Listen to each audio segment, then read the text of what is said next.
Bom, nós vamos falar um pouquinho sobre a resolução de mais um tipo de equação de recorrência, né?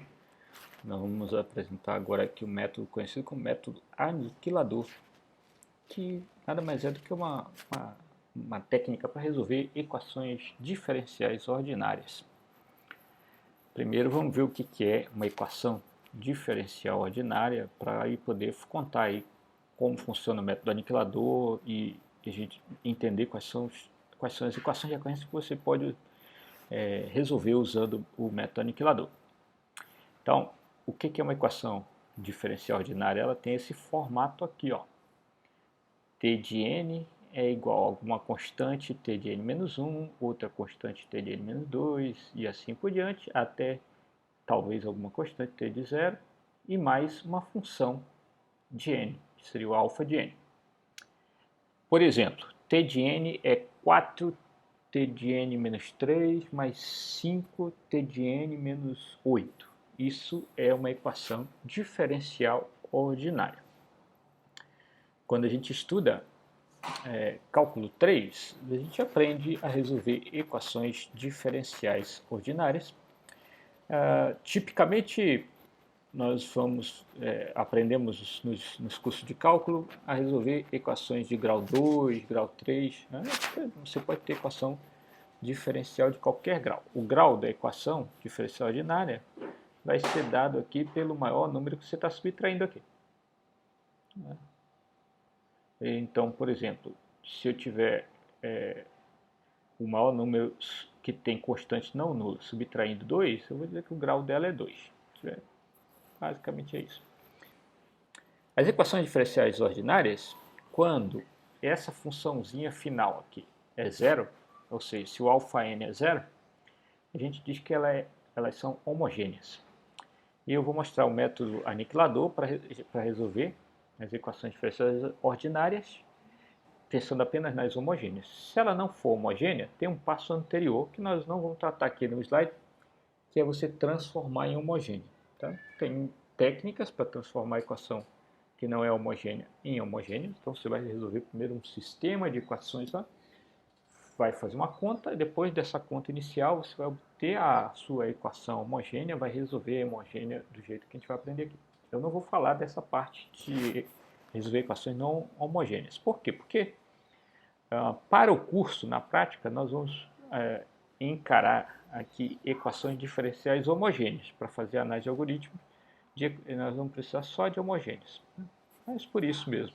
Então, é mais fácil resolver equação diferencial homogênea e nós só vamos precisar delas aqui no curso. Você pode relembrar o que você viu em cálculo 3, ou se você não teve cálculo 3 ou a disciplina EDO, você pode pegar um livro de cálculo 3 ou um livro de equações diferenciais ordinárias e olhar lá o método ou procurar na internet como resolver equações diferenciais ordinárias não homogêneas. Bom, primeiro, por que esse método é chamado de aniquilador? Tem a ver com uma coisa que a gente vai fazer, que é anular uma sequência. Aniquilar, né? Anular uma sequência. Nós vamos buscar uma coisa chamada polinômio anulador durante o método. Então vamos olhar nossa equação aqui, que é a equação dos números de Fibonacci. T de 0 é 0, T de 1 é 1 e T de n é T de n menos 1 mais T de n menos 2. Se você escrevesse a sequência de Fibonacci aqui, ó, seria 0, 1 e depois o T de 2, T de 3 até o T de n. Né? Então essa é a sequência de Fibonacci aqui. E nós vamos agora ver um operador que faz um shift na sequência, chamado de operador E.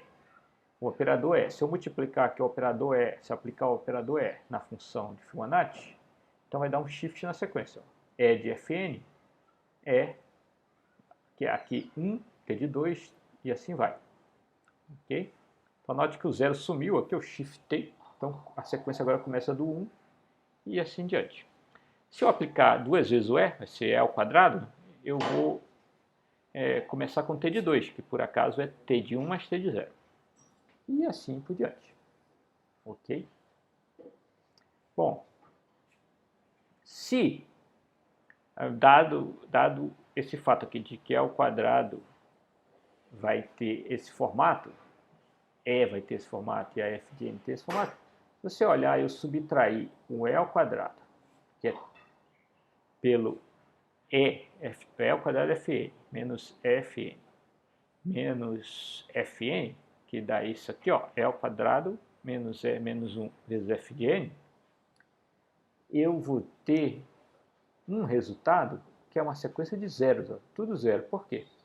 Porque E ao quadrado dá shift 2 na sequência, né? Então, por exemplo, aqui onde fica o t de n normalmente, ó, o E ao quadrado fica t de n mais 1 mais t de n. Se eu subtraio por 1 vezes Fn, eu vou subtrair o t de n, tá aqui, ó.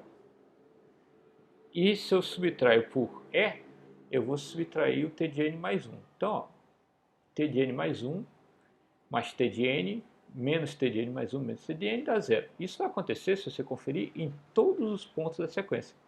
Então eu digo que eu anulei a sequência. E esse polinômio que eu usei para anular a sequência é um chamado polinômio anulador. Então a primeira coisa para a gente resolver as equações diferenciais ordinárias homogêneas é encontrar esse polinômio anulador. E no nosso caso aqui, dessa sequência, o polinômio anulador é E ao quadrado menos E menos 1. Notem que é bem fácil encontrar o polinômio anulador. Você vai pegar aqui, ó, passa para o outro lado. Eu vou até abrir aqui a equação para ajudar a nossa conta. Fica fácil de entender como é que a gente acha o polinômio anulador quando eu olho aqui, ó, t de n é t de n menos 1 mais t de n menos 2. Eu quero encontrar o polinômio anulador dessa sequência aqui, ó. Eu vou isolar, vou passar todo mundo para um lado, t de n. Se eu passo t de n menos 1, que está somando, que ele vai vir subtraindo, t de n menos 1, menos t de n menos 2 é igual a zero. Ah, professor, pode isso? Pode, porque isso é uma equação. T de n é t de n menos 1 mais t de n menos 2. Eu posso passar o t de n menos 1 e o t de n menos 2 para o outro lado. Então, quando eu escrevo nesse formato igual a zero aqui, o que a gente vai ter?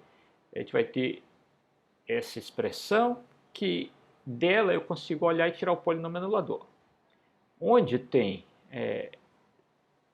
t de n, eu vou substituir por E ao quadrado. Por que o quadrado? O grau do t de n aqui, menos zero, é dado por esse número aqui, ó. Então, se aqui fosse t de n menos 4, aí eu não teria uma equação de grau 2, teria uma equação de grau 4. E o polinômio anulador seria E a quarta. Então, t de n eu trocaria para E a quarta. E aí você vai fazendo uma escadinha. Se o t de n é a quarta, o t de n menos 1, eu vou fazer E a terceira. O t de n menos 2 seria E ao quadrado. O t de n menos 3 seria E. E o t de n menos 4 é E elevado a zero. Então fica assim. E o meu polinômio anulador para essa sequência aqui, ó, t de n é t de n menos 1 mais t de n menos 4, é esse aqui, ó, é a quarta menos a terceira menos 1. Bom, mas no nosso exemplo não é essa equação, não. A nossa equação, nosso exemplo tem menos 2 aqui. Se tem menos 2 aqui, então quando eu passo todo mundo para o mesmo lado, fica nesse formato, e aí eu vou ter, ó, menos 2, então t de n é E ao quadrado. Na hora de fazer o polinômio anulador, ele vai trocar aqui para E ao quadrado, e aí vai fazendo a escadinha. T de n menos 1 é E, e o t de n menos 2 é E elevado a zero, que é 1. E eu tenho esse polinômio aqui, que é o polinômio anulador da sequência. E ao quadrado menos E menos 1. E essa equação, E ao quadrado menos E menos 1 é igual a zero, vai ser usada no próximo passo da resolução da equação. Só para conferir aqui. Vamos supor que eu tivesse alguma coisa assim. T de n é 3t de n menos 1 mais 4t de n menos 2. Qual seria o polinômio anulador? Bom, na hora de eu passar tudo para o outro lado, seria aqui menos 3, aqui menos 4, e meu polinômio anulador agora é t de n vira e ao quadrado e menos 3 é menos 4 é igual a zero. Aqui eu tenho esse polinômio aqui, é o meu polinômio anulador, e eu vou igualar ele a zero para seguir no próximo passo. Eu espero que tenha dado para entender. Vamos voltar. Então, voltando aqui para esse slide, então nessa equação nós vimos que o polinômio anulador dela é esse aqui, ó, e ao quadrado menos e menos 1 igual a zero. Agora eu vou resolver essa equação, nesse caso aqui é uma equação de segundo grau, né? Então vou resolver essa equação, vou descobrir as raízes da equação. Ao descobrir a raiz da equação, parece sim até magicamente, né? Eu vou descobrir o resultado da equação de recorrência. Vamos lá primeiro, quais são as raízes dessa equação aqui. Eu podia fatorar e fazer uma continha aqui, posso aplicar aquela fórmula conhecida para resolver a equação de segundo grau, menos b mais ou menos raiz quadrada, b ao quadrado menos 4ac sobre 2a. E fazendo as continhas, nós temos duas raízes para essa equação aqui. Essa equação me dá essa raiz e essa raiz. Então são duas raízes da equação do polinômio anulador. De posse das raízes, eu tenho o resultado da equação de recorrência. Essa equação de recorrência aqui vai ser resolvida com o uso daquela raiz, essas duas raízes aqui.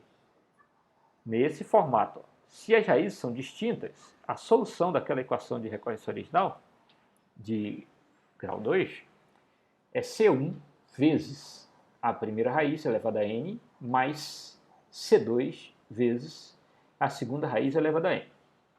Se as raízes fossem iguais, seria C1 vezes a raiz 1 elevada a n, mais C2 n raiz 2 elevada a n. Voltando, aqui nós temos raízes distintas, e as nossas raízes são essas aqui. Então eu vou só substituir aqui ó, o R1, R2 ali no resultado. E eu já teria, eu vou substituir o R1, R2 no resultado, e eu já teria o jeitão, o custo, né, em termos de complexidade, o θ dessa equação. Seria dado em função do 1 mais raiz quadrada de 5 sobre 2 elevado a n, seria a classe de complexidade disso aqui. Mas nós vamos mais longe aqui, nós vamos descobrir as constantes, C1 e C2. Quanto que é C1 e C2? Para você descobrir C1 e C2, você vai fazer o seguinte, você vai aplicar, vai desenvolver o sistema de equações, ó. Você vai pegar o t de zero, que é o primeiro t definido lá, o caso base, e vai expandir ali com as raízes. Ó. C1 vezes a raiz 1 elevada a zero, mais C2 vezes a raiz 2 elevada a zero. O que eu estou fazendo aqui? Estou aplicando a fórmula. O t de zero, ele está definido aqui como zero, o t de 1 está definido como 1, certo? E eu estou dizendo o seguinte, eu sei que o resultado é nesse formato aqui, ó. T de n é isso aqui. T de zero, troca o n por zero, ó. C1 vezes R1 elevado a zero, mais C2 vezes R2 elevado a zero. Foi feito aqui, ó. Só troquei o n por zero. Aqui eu troquei o n por 1. Então, C1 vezes R1, C2 vezes R2 elevado a 1. Elevado a 1, elevado a 1. E deu 1. Por quê? Porque é quanto está definido na minha equação de recorrência, que é o t de 1. Isso aqui me dá um sistema de duas equações com duas variáveis. Você resolve esse sistema, como vocês já aprenderam a resolver esse sistema de equações. Resolvendo esse sistema de equações, nós temos o valor de C1, que é 1 sobre raiz quadrada de 5, e o valor de C2, que é menos 1 sobre raiz quadrada de 5. Tá? Esse sistema de equação é bem fácil de resolver, porque fica R1 elevado a zero dá 1, R2 elevado a zero dá 1, qualquer coisa elevada a zero dá 1. Né? Então, C1 mais C2 é zero. Quer dizer que o C1 é menos o C2. De posse desse resultado, você aplica aqui que C1 é menos o C2, substitui, por exemplo, o C2 por C1, e aí resolve a equaçãozinha que você vai obter esses números. Pronto, agora eu obtive números. C1 é isso, e eu tenho então t de n é C1, está aqui, vezes a primeira raiz elevada a n, mais o C2, só que como o C2 ficou negativo, ficou menos 1 sobre raiz quadrada de 5, vezes a segunda raiz elevada a n. Isso aqui é a segunda raiz elevada a n.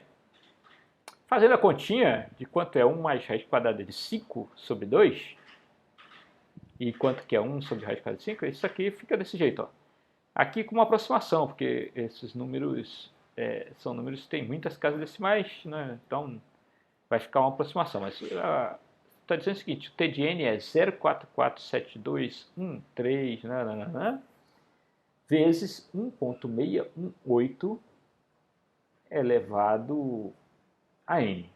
Então, primeira coisa a observar, e essa é uma equação que tem um custo exponencial. Se isso fosse representar um programa, esse programa teria custo exponencial. Isso, na verdade, é o custo de executar o Fibonacci, o programa de Fibonacci recursivo. Por isso que o Fibonacci recursivo tem um custo muito alto. Por que eu estou falando que a complexidade é exponencial e é dada só por esse termo? Nem preciso olhar para esse outro. Porque esse outro termo aqui, ó, ele inclusive pode até subtrair coisas, porque tem um menos aqui dentro do expoente. Se o n for ímpar, vai dar negativo. Só que é um número menor, é elevado a n. Então, quem vai dominar o custo dessa equação é esse número maior aqui. Então, eu posso dizer que isso aqui é θ de 161033988749895, pontinho, elevado a n. Arredondando, se é que dá para falar assim, aproximadamente ali θ de 1,618 elevado a n. E isso é exponencial. Ok? Vamos fazer outra, só para terminar o vídeo. Bem facinho aqui. T de 0 é 0, T de 1 é 1, e a minha equação é 2T de n menos 1 mais 3T de n menos 2. Você, então, vai achar o polinômio anulador, que nesse exemplo é ao quadrado menos 2e menos 3. Se você resolver essa equação de segundo grau, as raízes são 3e menos 1. E depois você pode aplicar essas raízes 3 e menos 1, ó, C1 vezes 3 mais C2 vezes menos 1 é igual a 1. E C1 vezes 3 elevado a 0 mais C2 vezes menos 1 elevado a 0 é igual a 0. Resolvendo esse sistema de equação, o C1 é 1 quarto, que é 0,25, e o C2 é menos 1 quarto, que é menos 0,25. E aí, esse é o jeitão da minha equação que reconhece. T de n é 0,25, 3 elevado a n, menos 0,25, 1 elevado a n. A título de curiosidade, tente calcular quanto que é T de 3 de duas maneiras. Vamos lá. T de 3 de duas maneiras. Expandindo aqui. Quanto que é T de 3? Vou abrir um equation para a gente fazer essa quantia.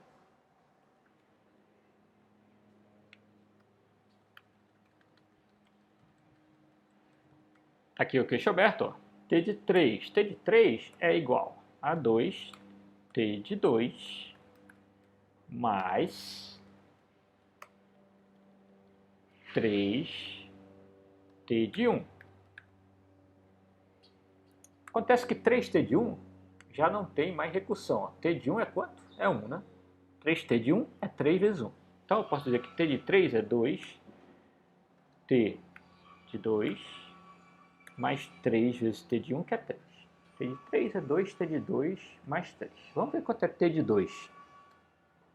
T de 2 é 2 T de 1 mais 3 T de 0. 2 T de 1 dá 2, porque T de 1 é 1. 3t de 0 dá 0, então t de 2 é 2. Se t de 2 é 2, então t de 3 é 2 vezes t de 2, 2 vezes 2 dá 4, mais 3, 7. É igual a 7. Vamos ver se a fórmula que nós encontramos está certa. Conferir, ó, se vai dar 7. Quanto é t de 3? É 0,25 vezes 3 a terceira. Então, substituindo aqui o n por 3. 0,25 vezes 3 a terceira, menos 0,25, porque menos 1 elevado à terceira dá menos 1. Então, fica mais 0,25. Né? Então, isso aqui dá, fazendo isso na calculadora, vamos lá. 3, 27, dividido por 4, é igual a 6,75. 3 a terceira vezes 0,25, 6,75. Mais 0,25, ó, 7. Uma coisa que eu acho super bacana, se você aplicar nessa formulinha que a gente achou, para qualquer n, 4, 5, 6, qualquer n inteiro, essa conta vai dar um número inteiro, e esse número inteiro é o resultado da equação de recorrência. Que nem a gente viu aqui, ó. Se eu aplicar na fórmula, deu 7. E se eu for lá no equation, deu 7 também. T de 3 é 7. Está certo. Mais curioso ainda, mesmo, que eu acho assim fantástico, é que isso aqui, salvo erros de arredondamento, também é um número inteiro. Pega a sua calculadora e testa quanto que é o t de 4 e aplica na equação de recorrência original a expansão para saber quanto é t de 4 para essa equação de recorrência. Você vai ver que vai dar o mesmo número. É isso. Espero que vocês tenham entendido o método no aniquilador, que nada mais é, de fato, do que a aplicação de um método para resolver equações diferenciais ordinárias homogêneas no exemplo que eu dei aqui. Tem como resolver equação diferencial ordinária não homogênea? Tem. Se você tem mais alguma coisa na equação aqui, ó, tivesse mais um 4, mais n, alguma coisa assim, aí você vai buscar como que transforma isso numa equação homogênea para resolver a homogênea e do resultado da homogênea você tirar o resultado da não homogênea final. Nós vamos ver que para descobrir qual é a altura máxima de uma árvore AVL quando ela não está balanceada, a gente precisa saber resolver exatamente essa equação aqui. Não é à toa que ela está aqui sendo mostrada para vocês como é que resolve. Né? Mas eu vou deixar isso para outro vídeo. Espero que vocês tenham entendido o passo a passo de aplicar o método aniquilador. Você tem uma equação diferencial, tem que ser uma equação diferencial ordinária, nesse formato aqui. Você vai descobrir o polinômio anulador com aquele truquezinho, passa todo mundo para um lado só da equação, igual a zero. Olha qual é o maior número que está subtraindo, aqui nesse exemplo é menos 2, então esse é o grau do t de n, e vai fazendo a escadinha para o grau das outras entradas. Você, no final, aí obtém o polinômio anulador. Encontrando as raízes do polinômio anulador, você encontra a solução da equação diferencial ordinária.